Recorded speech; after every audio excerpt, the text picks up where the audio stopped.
is to have an environment for online education. It is unfortunate that we are all have to face such a situation, and we are all locked up within the within our home. But it is also a period to learn that how to face these challenges, and also how to productively come out of such a difficult situation. As we all know, education is one of the sector which was badly hit by this COVID-19 novel virus. Still, since we people, even if the effect on our educational system, the academic calendar, etc., are very vast and unpredictable, we are not, why it is not an alarming factor for the society is because there is no, kind of a casualty like what is happening in the healthcare sector. It is time for us to, to understand how we will be able to effectively manage crisis like this in future also. And people almost, especially in Kerala and India, we have already realized that online potential must be exploited to their maximum, so that Yeah, she's able to. a province like Kerala, we have already victims of two floods, a lot of other natural calamities. We have not kind of a pandemic, but we have also come across some kind of easily contaminating diseases, etc. So there is every year or year after year we are experiencing such difficulties. It is time to explore the possibilities to continue education under such crisis period. Google G Suite is one of the best solution which Google is offering us. And as even today in the morning, I was also having a discussion with the fraternity, academic fraternity from the medical field. Even they are also having a lot of ambiguities on how to proceed, how to address the various issues connected with online teaching, etc. We have very eminent people who have large knowledge and vast knowledge and experience in this field. Bami and Sangeeta ma'am, Gulati ma'am are having, here. We are having them here to tell us how to use these platforms. So I would request, Ms. Bami to take over and start the session. Thank you so much for all the attendees to take part. Thank you so much. Thank you, Sangeeta ma'am, for doing a presentation and supporting us with that. Just a few, I guess, setting up hiccups, and we're on. Pleasure to meet you all. I am Bani. I lead Google for Education in India, and I am based out of Google Gurgaon. It has been a pleasure to work with the SAP team. Vinod sir, thank you so much for having us over. Vigil, Manu, thank you so much for your partnership, and appreciate the journey that we have taken together. Like Vinod sir, you would mention that we're at an interesting and unprecedented time today. We need to leverage and connect with leverage technology to connect with our learners. And also, I think it's very, very critical for us to bring in some kind of order, normalcy, connect with whichever stakeholders. And I think the educators are doing a tremendous, tremendous job. And thank you all the participants who have joined us. Salute to you for all the hard work. But we have to obviously do more. We also have to be innovative in these, in these days and circumstances. Sangeeta ma'am, to the next slide, please.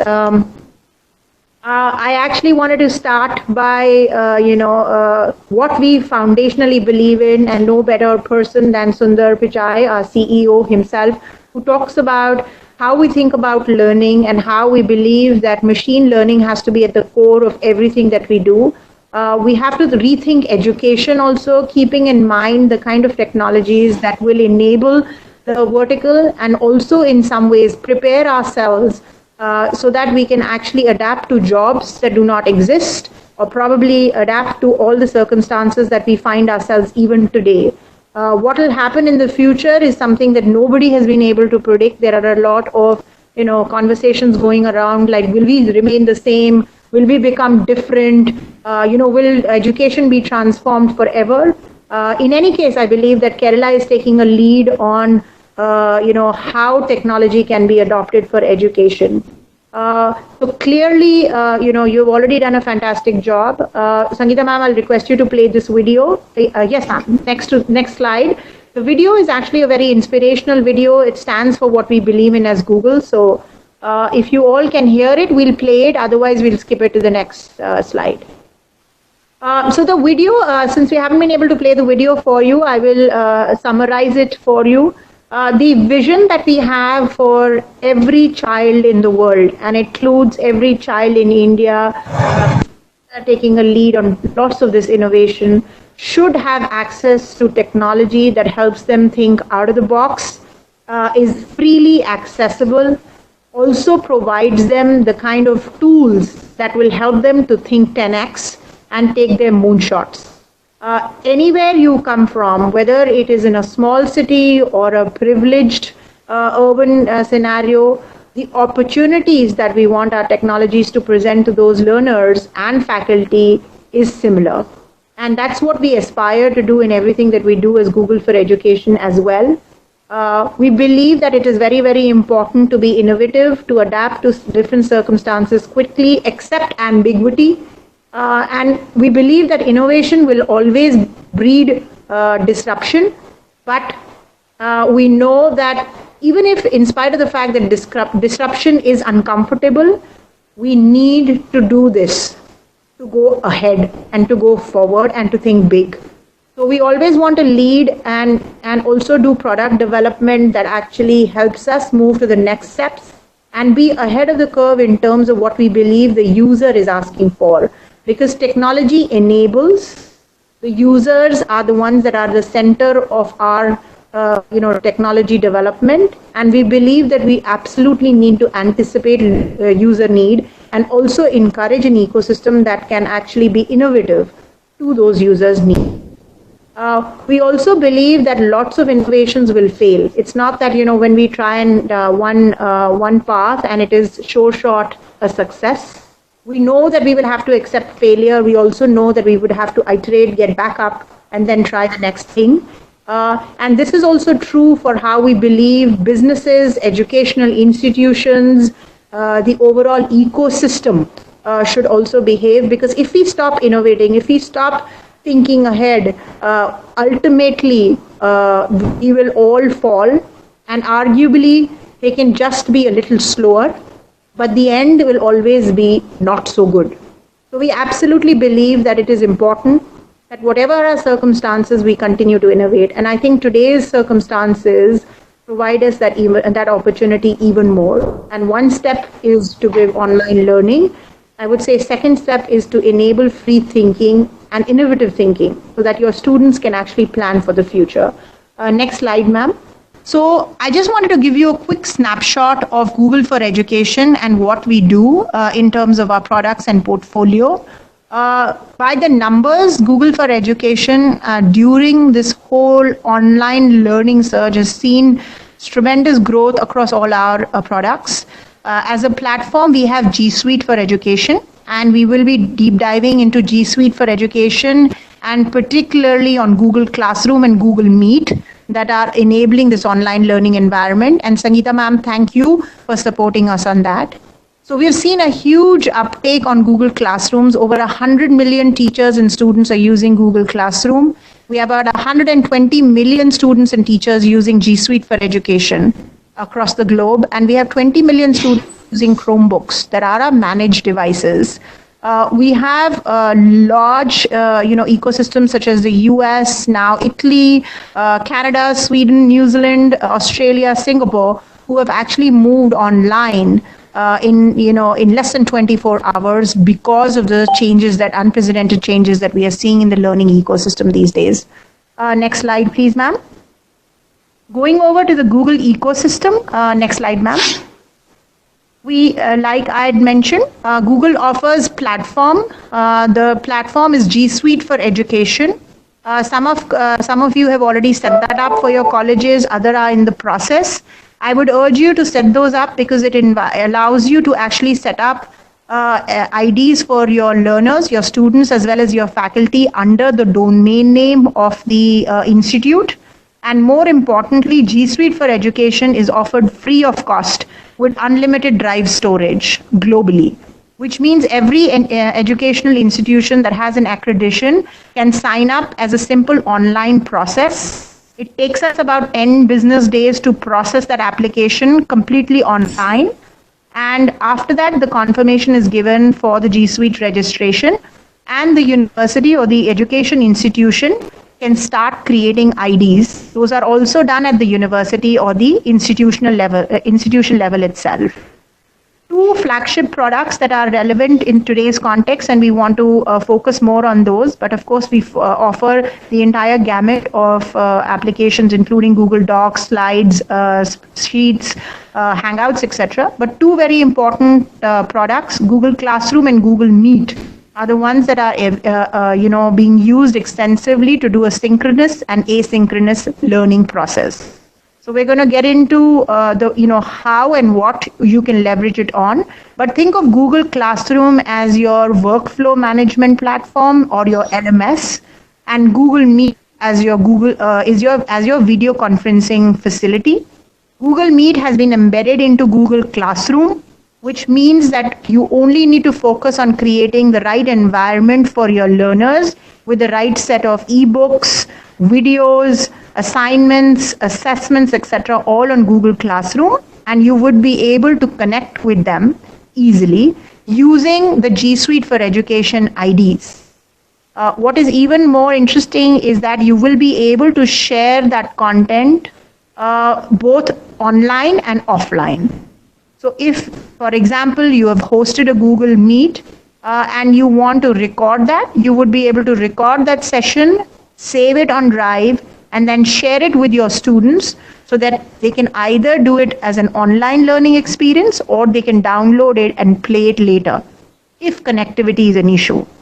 I would highly recommend that do a two-way communication with them because it enables your learners to actually clear doubts. It's also more interactive and interesting for learners when they come together with you as faculty. The second pillar for us as Google for Education is Chromebooks. The unique aspect there is also that accessibility is important. Internet is the backbone. Technology is the enabler. And with platform and Chromebooks coming together, it connects as a 100% managed education environment.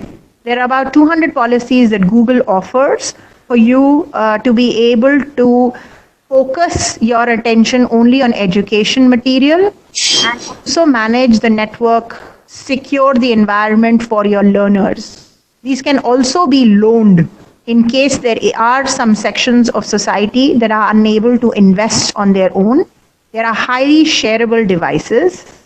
And finally, our contribution to this entire ecosystem is along with YouTube, which is already a preferred learning destination. And there is a lot of rich content being developed around YouTube. I would also mention here that the Android ecosystem works on platform as well as Chromebooks, which means you can create the Android learning environments and courses that are available online and actually enable that for the students along with whatever video content you may want to use.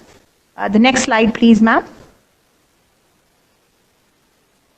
I would take just a couple more minutes before I hand it over to Sangeeta ma'am. So I would do a time check in about, I guess, 3 minutes. So without getting in too much details, because you would be going through those details with Sangeeta ma'am, G Suite for Education, like I mentioned, is the platform.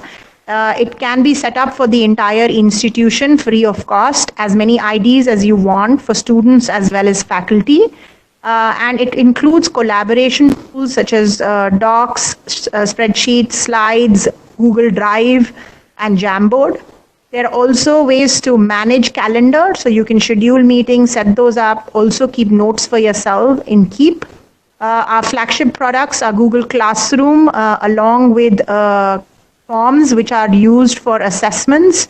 There is often a question whether we can do subjective answering as well, and the answer is yes. Those assignments can be viewed online and submitted online, and can be graded using Google Classroom. So you will have a grading system also inbuilt into Google Classroom. Again, more details from Sangeeta ma'am. To communicate, you can use Google Meets, which is a video conferencing facility, Gmail, as well as Hangouts for chat. All of these are inbuilt and part of the G Suite for Education portfolio. The next slide, please, ma'am.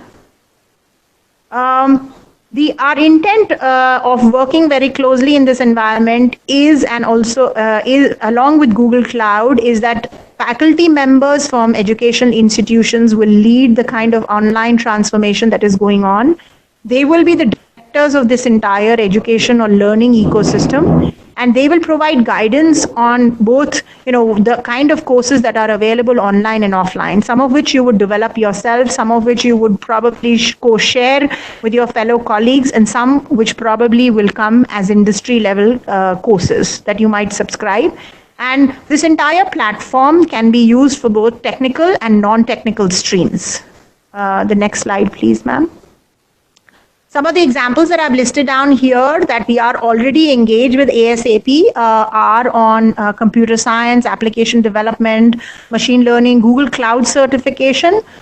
Digital marketing was also one of the asks, and we do have a portfolio, all of which is available online. Most of the certifications that are offered by Google are free of cost. If there is a cost attached to it, this can actually come back to either at the institutional level, where we can actually give you some, either codes or discounts, so that you are able to actually take it to your students as and when appropriate. And final slide before I hand it over to Sangeeta ma'am is that given the platform flexibility and that it communicates across all technology platforms, we don't restrict you to only one ecosystem.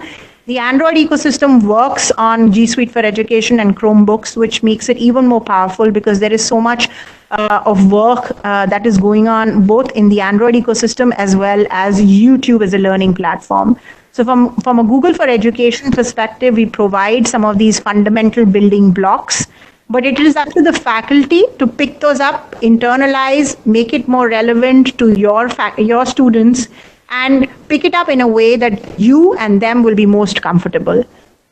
So with that, I'm going to hand it over to Sangeeta ma'am. Thank you so much for having us, and thank you so much for championing.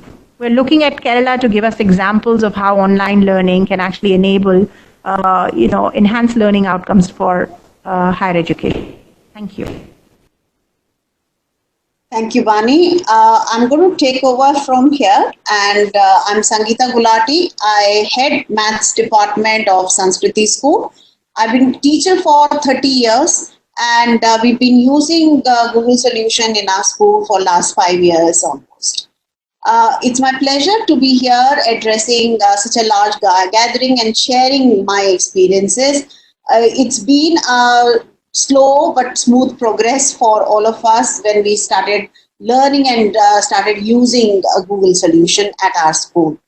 So my focus today would be on sharing how Google Classroom can be your 24/7 virtual classroom. That Google Classroom is a portal where you can manage teaching and learning with children either in a synchronous or in an asynchronous manner. So even in a blended environment where we see them in the classroom and then we want them to do something at home, this definitely has made a big difference. So this is what we are going to be talking about as to what Google Classroom actually is, what can one do with it, and how and what are the features of Google Classroom which makes this, at this time, this position where we are looking at remote learning, a feasibility, a possibility, and effectively delivery of content. So we are looking at a few things about broadly what can one do with the Google Classroom. So as an educator, you can create class, you can connect with students, distribute assignments, grade and send feedback, and all of this will be in one place. And whatever you do in the current week will remain there till the end of the year as well. Similarly, for a student, the student would join classroom. So when we create class, the student is joining the classroom. That classroom can be used again by the student to interact with the teacher. It is not always that the teacher has to initiate that discussion. The student can also start that. Students will attempt the assigned assignments. They will also have access to the material, the resources shared by the teacher, and the work done by the students will be graded, and therefore it will be returned with some feedback which the child can access at any given time. And all of this will remain with the student for the entire year or for till the time the teacher decides to archive the class.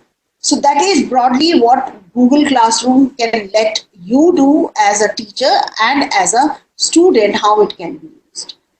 Going a little further and taking it step by step, a few of the salient features, we are looking at where does one start. So whether you want to join a classroom or you want to create a classroom, there are a number of ways you can reach there.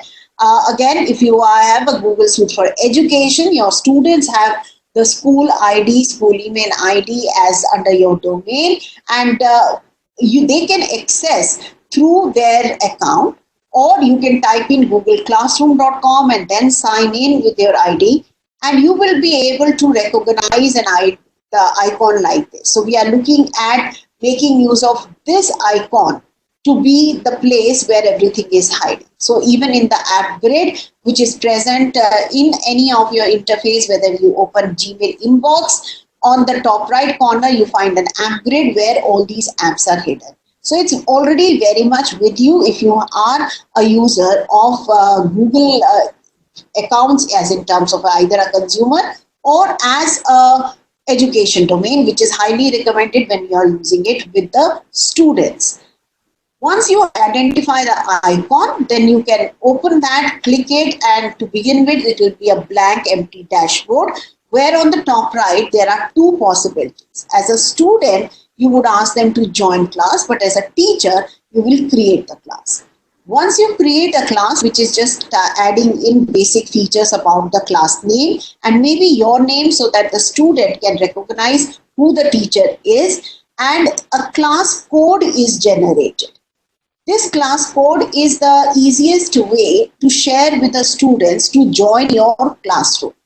You can invite them by putting in their email IDs as the join class, and then you send them the invite. But the best way is to share a code, and this code is very safe because if I put it out right now, none of you would be able to join my classroom because this is created in my school domain. It is not in my regular consumer Gmail. So you can have a very private, secure classroom where once the children type in these codes, you can also reset the classroom code, and then your class would be good to go. So as they join in, they will see an interface, something like this with a header, and this is actually where, as a teacher, if you click it, you will be able to see the code coming up, which I have shown here. That is how simple it is. Typically just 2 steps to start creating a class and almost a single step for the student to join the class. Once the class is done and created and students have joined in, then we need to understand what are the possible features of Google Classroom which can be then enjoyed and used. So what you are looking at is this is the teacher's dashboard, the teacher's screen interface that I am showing right now. So as a teacher, as an educator, you are looking at a possibility of something called as a stream, where we are looking at a place for a general interaction. So stream is where we would like you to reach out to the children, communicate with your class, and for children to reciprocate. So students can put in the certain comments, students can create a post, can share their doubts perhaps, or at this given time, even a simple how are we doing, that can be the start of the conversation. So this is a place for such general interactions. There are 3 tabs generally opening for a student, but for a teacher, there are 4 options that you can see right now on my screen. The first one is stream. The second is the more interesting one where the action happens. So when we are looking at classwork, the name itself suggests that this is the place where the work is going to be done. So when you look at the classwork, then classwork is where we will assign, assess, share resources, and this is the place where entire workflow that happens in a classroom will happen virtually. We will take a deeper look into what are the features of classwork. People is where you will see the list of the students who are able to join in or who have been asked to join in your class. You can also have multiple teachers in a classroom. So it is not necessary for one teacher to have one particular classroom. If you are co-teaching with the other department members, then you can have more teachers joining your classroom, and you can use the same portal to do the interaction, supporting each other as well. Grades is where once the assignments are assigned with a certain grades, you will be able to see all the grades coming together. So let's take a little deeper look into the classwork. What does classwork allows us to do? So classwork, when we talk about what kind of activities you assign, make a difference. So you can use classwork to assign activities which are creative, they are interactive, and they're using the environment of Google Suite for Education. That means you are using maybe slides, you are using docs, and you are using also multiple means of enriching that content by either hyperlinks or by certain media content. But this is where the variety of the assignment would make a difference. If you keep giving the same material to the children, they lose interest. Also, when I talk about interactive documents, then Google Docs itself, by itself, perhaps doesn't lend to the interactivity other than adding in hyperlinks. But there is a possibility to do the app smashing. So you can take Google Drawings and you can embed them, insert them into the Google Docs, where again, my examples are going to be of the school level, but if you are teaching higher education, I'm sure you will be able to then think of how does that work for you. So this is just one of those examples. Also, at this point, we are trying to keep children engaged. So giving them just one document where they have to type and write, that might get a little difficult for them to stay engaged with. So certain things where there are multiple levels that the student is asked to do would help.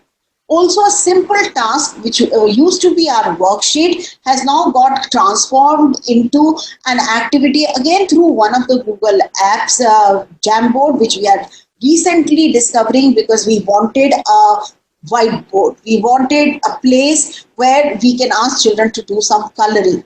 So certain images have been inserted and we want them to identify certain regions. So I teach maths, so my examples are mostly going to be on maths. But this can be taken to any level. You can have a map inserted here and then you can talk to the children, or an electrical circuit diagram is given and we want children to perhaps view it and maybe complete it. So those are the simple things that can be done to enrich the delivery of the content. So it's not only that they are listening to you.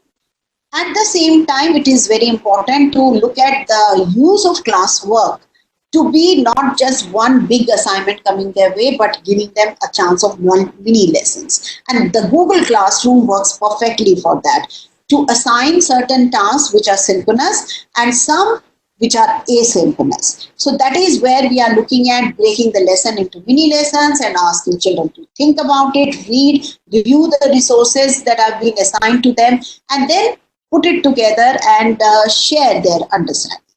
So this is one of the ways that we are thinking about and making use of. So if I have a certain topic to be done for a particular day, then it is split into 4 sub-activities.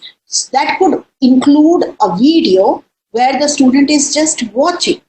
There could be a website where they are perhaps learning and reviewing the concepts. And then there is something which they have to do. So it could be even a PDF which has been sent to them, but the students need to download or to use it, view it from there and work in their registers and do and return that work from there. So it could be completely in the Google Docs environment and Google Apps environment, or it could be a merge of the two.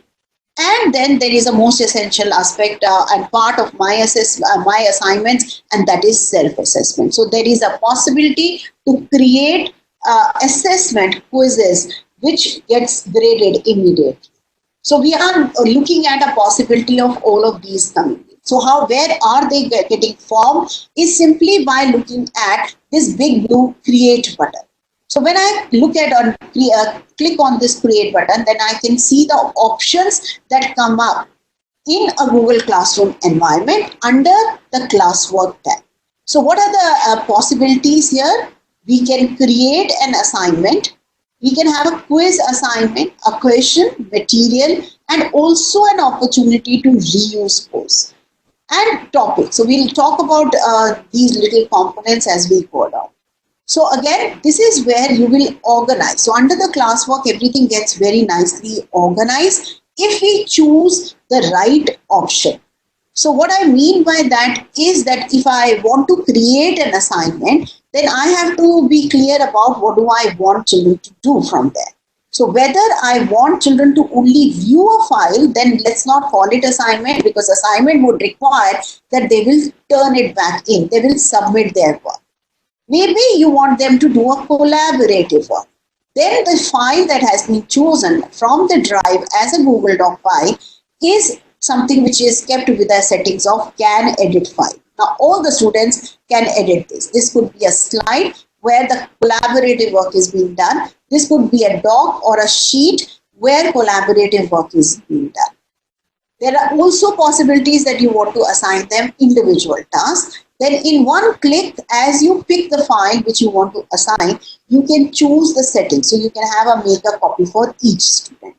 That is as simple it is. It is not that complex to start creating an assignment, but one needs to be aware of what the target is. What do we want to achieve from this particular exercise? On the right hand side, there are more settings when you open the classroom assignment.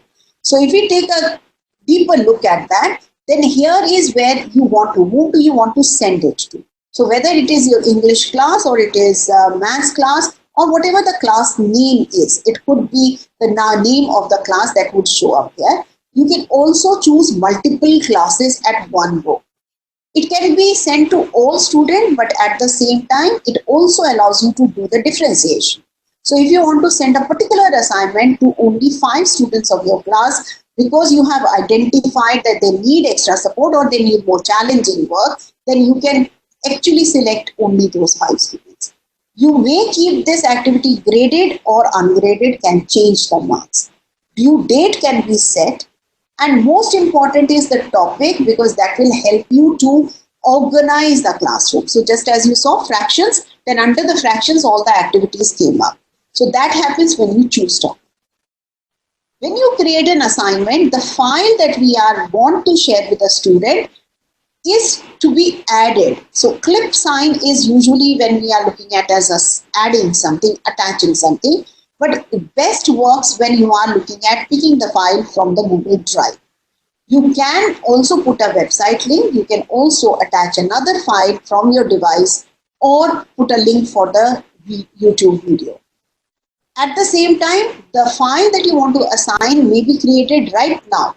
So when you click on create, you have these 5 options coming up, and one can use that to create and then pick the settings of whether you want it to be viewed by the student or you want them to work collaboratively or you want each one of them to get their own copy. So it works so beautifully in terms of make copy for each student, because each child gets the file with his or her name attached to the file name, and it becomes like an automatic Xerox of whether it is 100 students in your class or it is 10 students in your class, they will all get their individual file.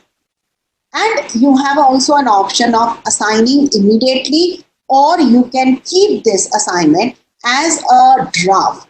So most of the times teachers work ahead of the time, they plan their tasks ahead of the time. You can save it as a draft.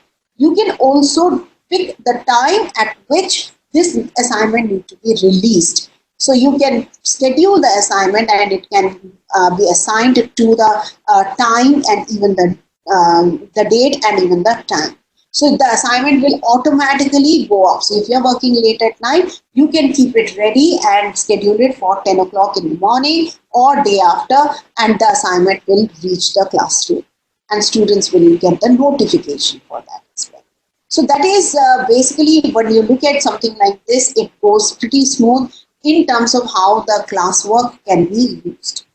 And when you're looking at the features right now, I had highlighted on assignment, then you have more possibilities. The other possibilities is to ask a question. A question is nothing but a quick way to check the pulse of the class. It could be simply, have you understood today's lesson? And you can make it a multiple choice and have a yes and a no. Or you can have a bigger question asked where you want them to put their thoughts down on this medium so that you can review it and students can see each other's as well. So students can reply to each other, students can edit answers, you can set and make it graded or ungraded activity. So you can change all these settings. It's completely up to you how you want to do this. But using the question feature of the classroom has many possibilities which, as per your subject, you can decide. So even if you want to start a debate in the class and you want to decide the topic and you want to see how many students are for or against, then even that mini debate can be discussed and can be started from the Google Classroom page itself. We are also looking at using this right now as Google Classroom to be a place where we are sharing the resources. So when you share resources, which are either in the form of a PDF or a video or a web link, then these need to not go as an assignment, but under the create button, there was a material. So we will select material. This will not have the settings of whether you want it to be graded and what's the due date, etc. But topic definitely. So you have to choose the topic so that all the resources that are coming in are getting collected together at the right place, easy for students to access. And all these can be picked either again from Google Drive or can be put as a link or a file which is on your device. And again, definitely videos are playing a big role and will always be a big help in reaching out to the students, in clarifying a certain concept that the student has. When we are thinking about the current situation as well, sharing resources is most important. So, but if you keep sending resources which are lost in the process, then at the later time, they will not be able to get them all in one place. So a way of curating the resources, even for you and your departments, could be to use Google Classroom, where you are just putting them down together as material and then later reuse them. So what happens when the assignment is assigned to the student? So this is a view of an assignment which was actually assigned just yesterday. And I could see by the end of the day that out of my class of 15, 7 have turned in and 8 are yet to do. So we were looking at it as an understanding that the students would perhaps be doing it over a period of time. So what does turned in means and what assigned means is that these 7 students, and I can by a click here figure out who are those students, they have submitted their assignment after doing the required work, whereas 8 are yet to do it. So long distance, you can monitor something as simply as this. And if you go deeper into this, then that 7 and 8 becomes a bigger picture, more clear view of actually the files that have been assigned. So I can actually see each of the file in the mini icon, and I can open up each one of them and see their work. You can also see there are grades associated with them. So I can actually grade them and then return them. The screenshot that I have put here is not of that particular activity, but what I am sharing here is that, you know, as the situation goes, and what Bani also said, you try different ways. So it, as a maths teacher, yes, I can do small exercises, but I also want to see the long answers. So how does one do that? We have figured out a good way of not easy for teacher, but easy for students to do. So they are working on a piece of paper, they scan and then upload in the Google Classroom environment itself. And I have associated certain rubric with it, and I have associated certain grades with it. And that is what one can go. So here is where from one assignment I can move on to the other and grade. And here is the button where I can just click, and all the assignments can be sent back to the students with the comments from the teacher and the grades that they might have been assigned. So the entire workflow of assign, grade, and return happens in the Google Classroom environment in a very smooth flow. And all kinds of assignments can be created. It doesn't have to be PDF, it has to be actually more interactive, so even a Google Doc or a Google Slide. At the same time, Google Classroom right now is playing a big role for us to do that little bit of a check to see how the class is doing with the subject in a particular. Because as a teacher, I've been trained to read faces. So my experience has made me strong enough just to look at the class of even 30 or 50, and at a glance, I can understand have they understood. But we can use Google Form quizzes to do that assessment. And it is also helping you to take that virtual attendance. Because if they've come to the class and submitted the assignment, then I'm happy even if they had seen the recording later or have accessed this lesson at a certain different time than the live session that we are looking at doing with the Hangout Meet. So that self-assessment is something again where you can have a short question using Google Forms and an immediate submission from the student and my return. The counter changes and I'm able to do this every day since we started the remote teaching. What Google Forms does is something very important for any educator. It gives the teacher a view of the performance of the students. So it is not only about how many students have done and not done, but you are also able to see the entire statistics coming in a very, very easy to interpret. And for the student, the moment they have submitted, they are able to get their marks, view their scores as it is called. At the same time, if a question has gone wrong or right, but it was a tricky one, there is a feedback inserted, which could be in form of a web link or could be in form of a video. So the whole process of doing a test, getting some marks back and getting the feedback, that is most crucial for the students right now. So when I am looking at how do I sustain that motivation that the student have right now to come and do these assignments every day, the only reason or only way out right now I think is going to happen and work is when I'm constantly returning this work with a small comment of whether well done or I'm so happy to see you being so prompt, and I get back, and that's only one comment from my side going to 30, but they think it's coming like a private comment and they appreciate and they return it by their comments by saying, well, thank you, ma'am. It looks so nice to get this from you. And then they are motivated to continue doing that. Or a child who is not done well is reached out and is asked to resubmit after reviewing the question. So that possibility also exists with Google Forms. So Google Forms, as Vani said earlier, is huge. It plays a very big role in the current and in any other situation, which for any educator need to be leveraged at this point.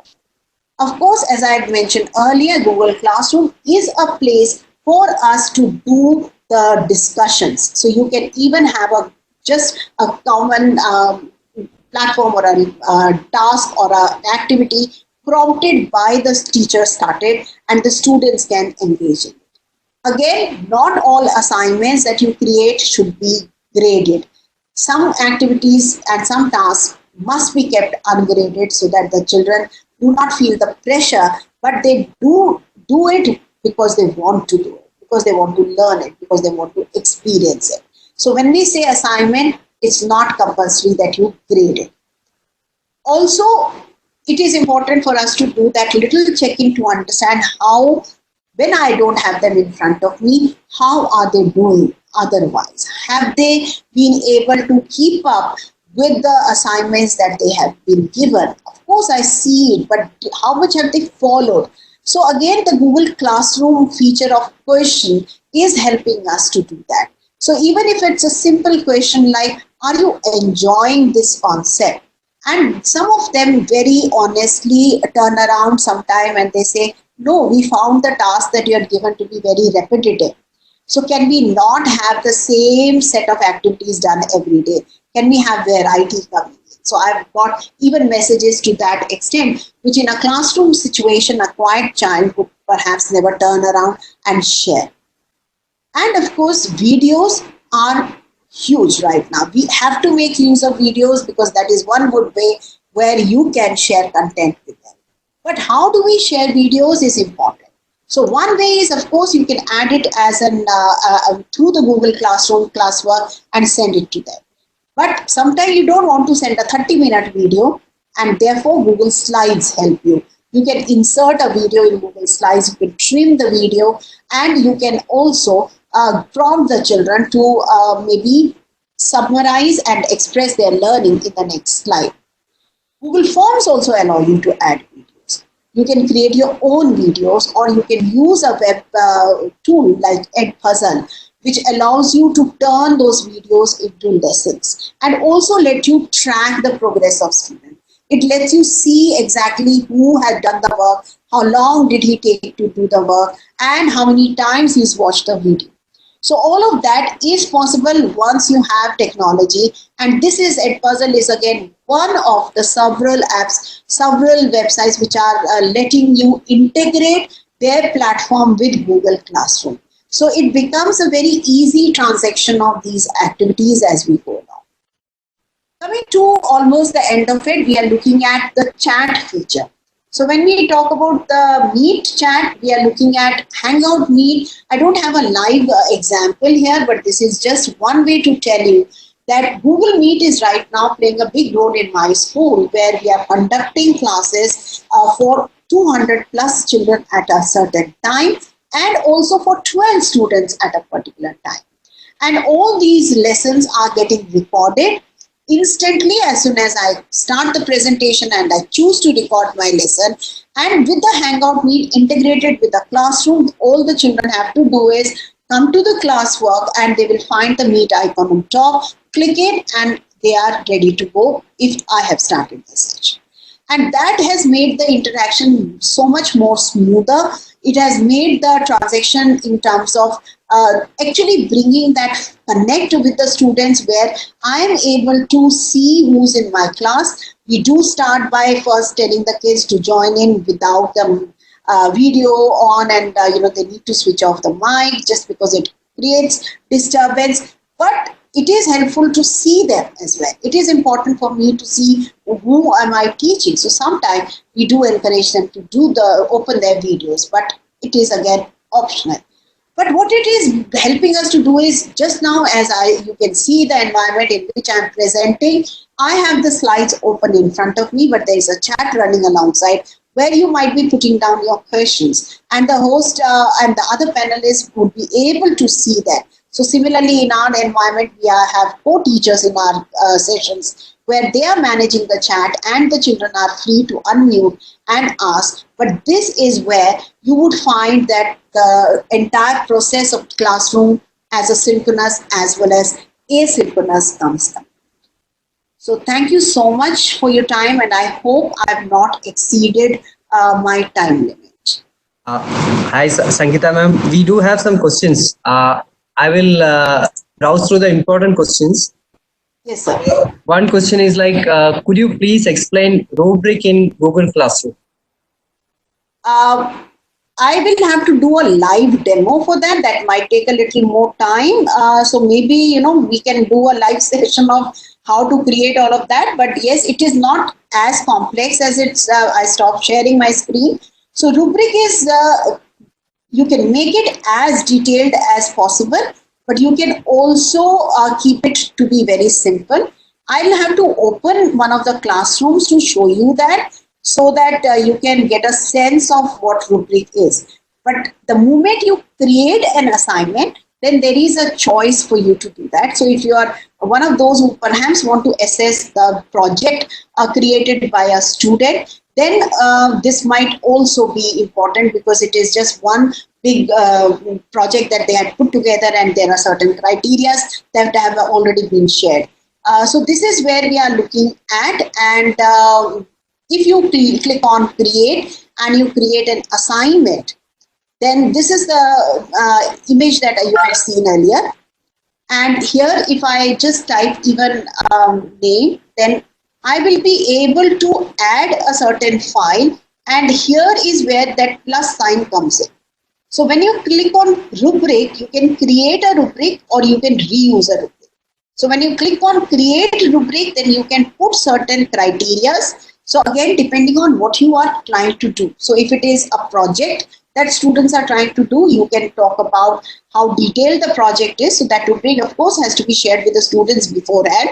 But you can then add different levels of, as we do in terms of maybe 4-5 marks, then it can be 4-3-2 level. And each of these points will have a certain description that students have covered all aspects of the project, and whether they have covered only few, is the work innovative, is it creative. So all of that goes up here, so that when you open the document, you can start grading it accordingly.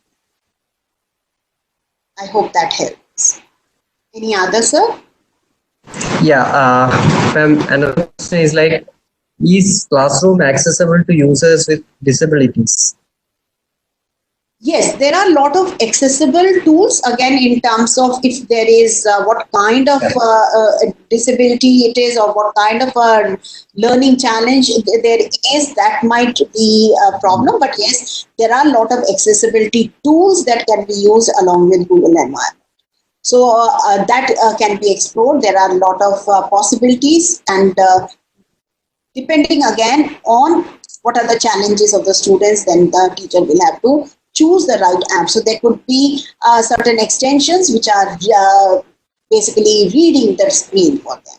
So that can be talked about, can be used in this environment as well. Okay, ma'am. Another question is like, can we use Jamboard along with the Google Meet app? Yes, Jamboard is basically just like, again, Google Slides. It's there in your drive, and you can open up the Jamboard while you're doing the Hangout Meet, and you can then do the interactive activities on that, or you can have images inserted, or a certain in terms of, sticky notes are there, you can add them, or have children draw something. So it is, again, whatever the target is. It doesn't really matter what you are using as a video conferencing. So it is in Hangout Meet. So you have the drive, and drive has the Jamboard. So just open up Jamboard from there. And if you have a stylus or a touch screen device, it becomes much more easier. Okay, ma'am. And next question is like, is it possible to add students using their own Gmail ID instead of that domain ID, institution domain ID? Is it possible? It is highly challenging and advocated against that idea. One should not. Again, your domain will have to whitelist that anybody with a Gmail can be added in. So it is definitely not secure to do that. Also, it limits certain features. So especially the assessment aspect gets affected if there are students who are joining in through their Gmail, if your domain has allowed it. So it is not recommended at all. But there are certain possibilities that the school might be doing it, but it is not. Security gets affected as well. Okay, next question is like, how can we use Google Meet for webinars? Is there any way we can use it for webinars?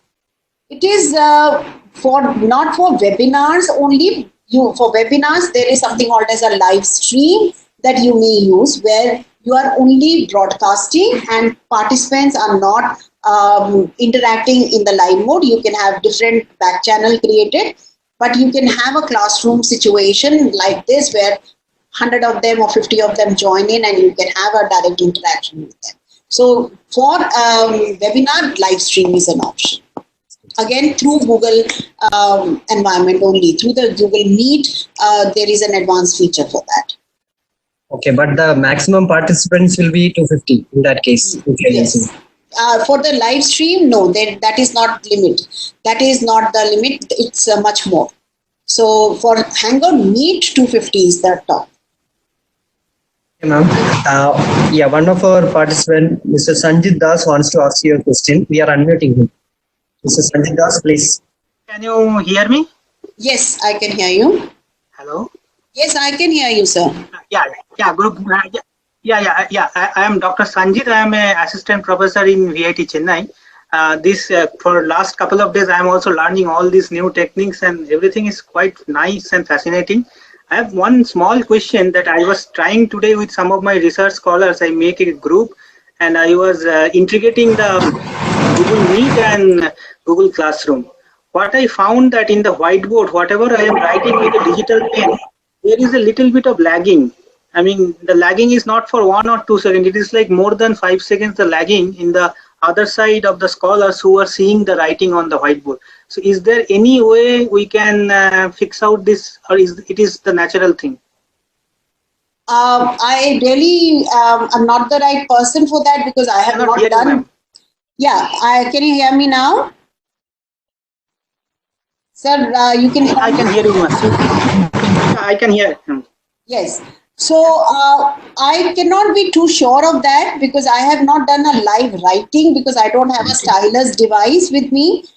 So I haven't experienced any lag. It could be the connectivity issue, or that I really would not be able to answer on that. Ma'am, we are having a lot of questions actually in this session. I don't know how much we can answer, but one question is like, can we see the 60 students video if you are taking the class on faculty has?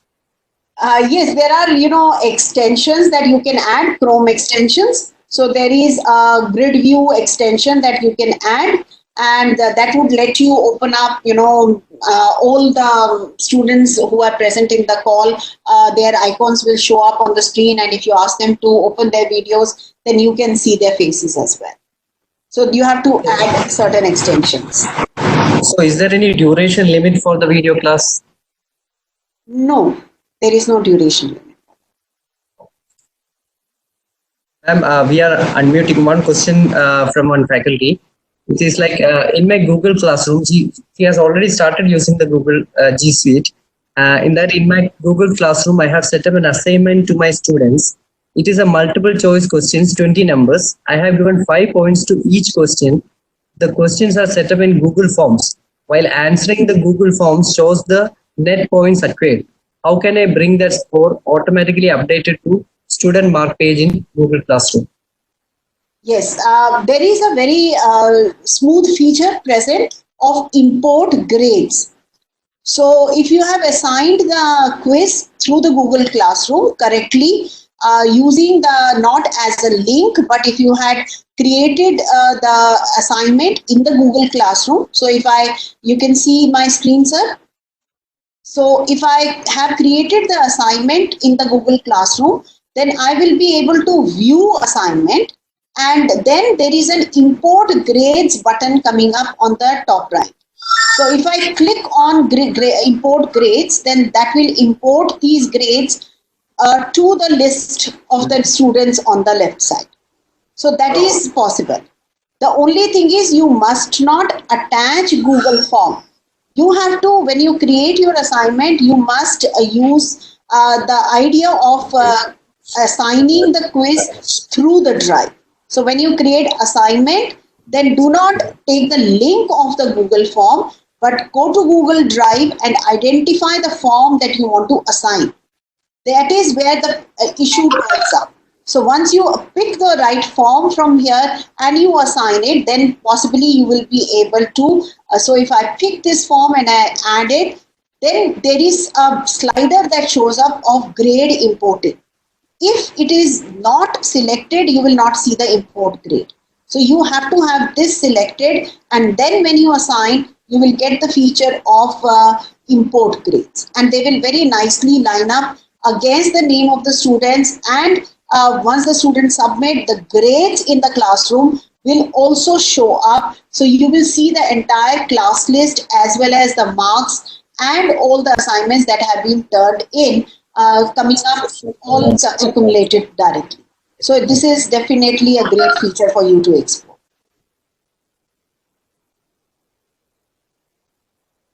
So I hope that helps. Yeah. Hello, ma'am. We are unmuting Dr. T. Shashikala. Shashikala, ma'am, you can speak, please.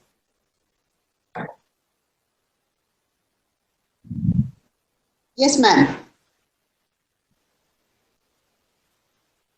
Okay, ma'am. We don't have any response in that. We are moving to Dr. Kumar K. I'm just unmuting him. Yes, sir. Dr. Kumar, are you able to hear me? Okay, whoever has hand, raise the hand, and if you don't have any questions as of now, please lower your hands.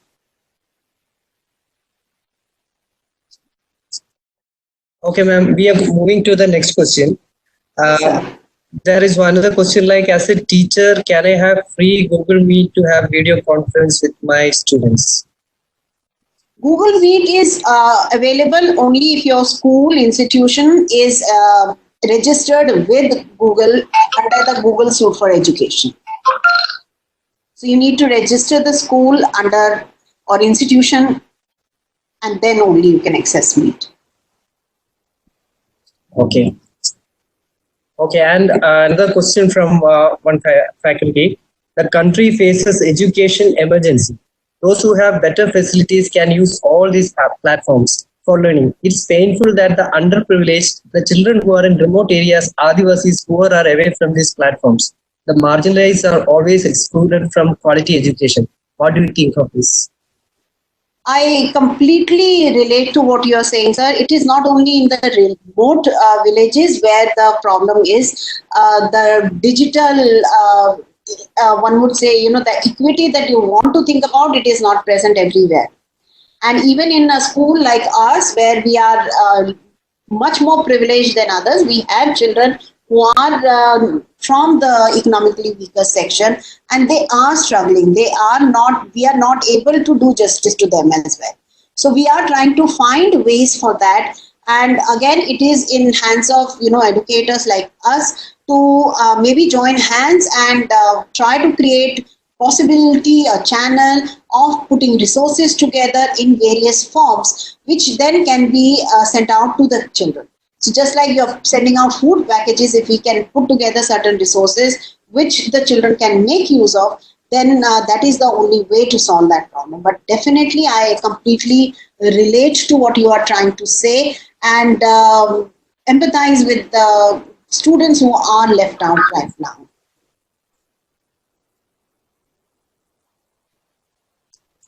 Is one more question, ma'am. Is import grade facility only available in G Suite, or is it available in the general Google Classroom?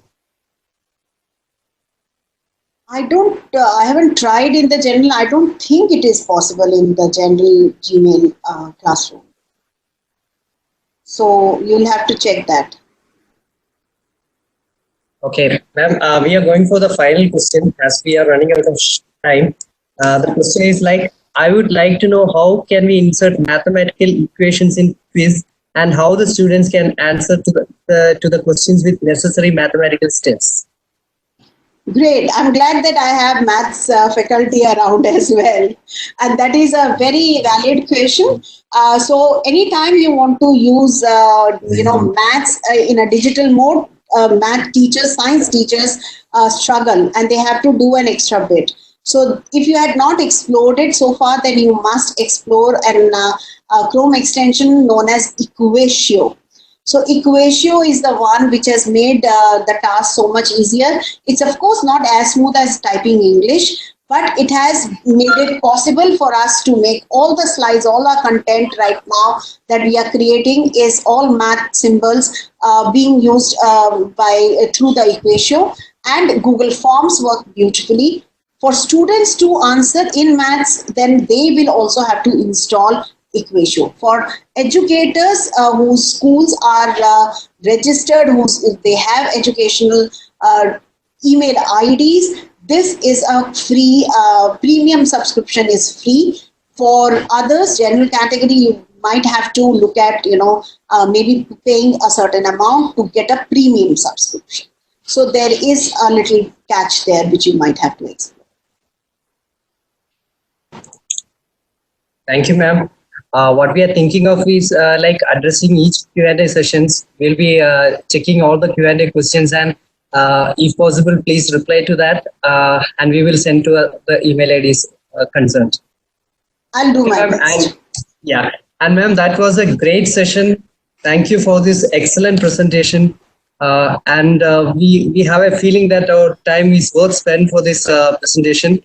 And I'm sure that a lot of faculties will be moving to the G Suite for Education. Let's hope. And they will be having some doubts also.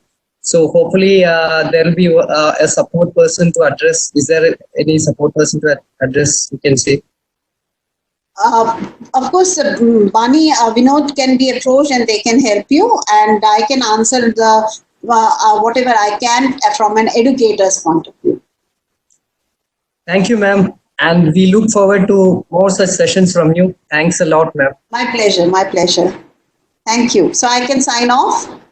And yeah, thanks are also due to Bani and Vinod, who has taken great pains for conducting these sessions. So our thanks for them also. Thank you, Bani, Vinod. Yeah, I'll definitely, I'm also thankful to them to make this connect possible. So it's my pleasure that I could reach out right, from Gurgaon, where I stay, to Kerala right now. So thank you all the participants for joining this session, and for, I hope you have got some ideas and you will go and explore it further. So yes, I'll be open to take any questions online. Thank you so much, Mr. Manu and the team.